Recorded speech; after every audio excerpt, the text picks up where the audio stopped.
Florida, once a remote outpost of the Spanish Empire, had changed hands multiple times before becoming a United States territory in 1821.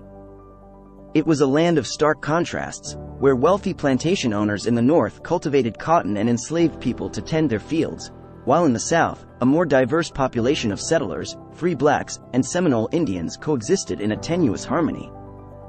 The shadows of slavery cast their dark silhouette over the state, and as tensions grew between the North and the South, Florida found itself at the crossroads of a nation torn asunder.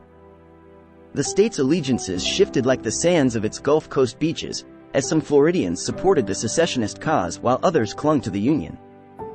Florida's role in the American Civil War was a mosaic of battles, blockades, and bitter divisions. The state became a vital Confederate stronghold, with its ports serving as lifelines for the Confederacy's survival.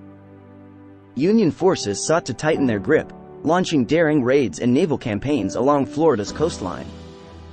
For the women left behind, life took on a new rhythm. They worked the fields, milked the cows, and harvested crops, learning to be the backbone of their communities. With supply lines disrupted, goods became scarce. People resorted to growing their own food and finding creative ways to make do. Simple meals like cornbread and boiled peanuts became staples. In towns and cities, daily life was colored by the ever-present fear of Union forces making their way south. Coastal areas faced Union blockades, making it even harder to obtain necessities. Families endured the agony of separation as they awaited news from distant battlefields. Letters exchanged between loved ones became cherished lifelines. Florida's swamps and marshes served as hiding places for runaway slaves seeking freedom, further complicating the already tumultuous times. Some Florida residents secretly supported the Union, while others passionately defended their Confederate allegiance. Amidst the turmoil, the sounds of the war echoed through the state. The distant booms of cannons and the occasional skirmish served as reminders of the conflict that raged beyond their doorstep. Churches became sanctuaries, offering solace and hope in times of uncertainty.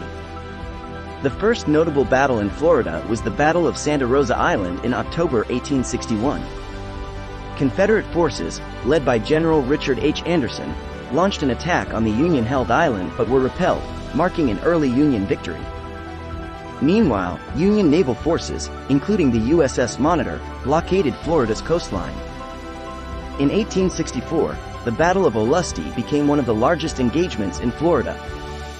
Union forces, commanded by General Truman Seymour, faced Confederate troops led by General Joseph Finigan. Despite a fierce battle, the Confederates emerged victorious, and the Union forces retreated. Florida was also the site of the Battle of Natural Bridge in March 1865. Union forces, under General John Newton, attempted to capture the bridge and reach the state capital, Tallahassee, but they were defeated by Confederate troops led by General William Miller. This victory helped preserve Florida's Confederate government until the end of the war. Throughout the war, naval activity was crucial. Union naval vessels patrolled Florida's waters, disrupting Confederate supply lines and blockading key ports like Pensacola and Key West. Confederate commerce raiders, such as the CSS Alabama, used Florida ports as havens to repair and resupply. As the Civil War drew to a close in 1865, Florida remained one of the last Confederate holdouts. However, with the collapse of the Confederate government, Florida surrendered in May 1865, effectively ending its role in the Civil War. To see what happened in your state during the Civil War, click on the playlist on your screen and thanks for watching.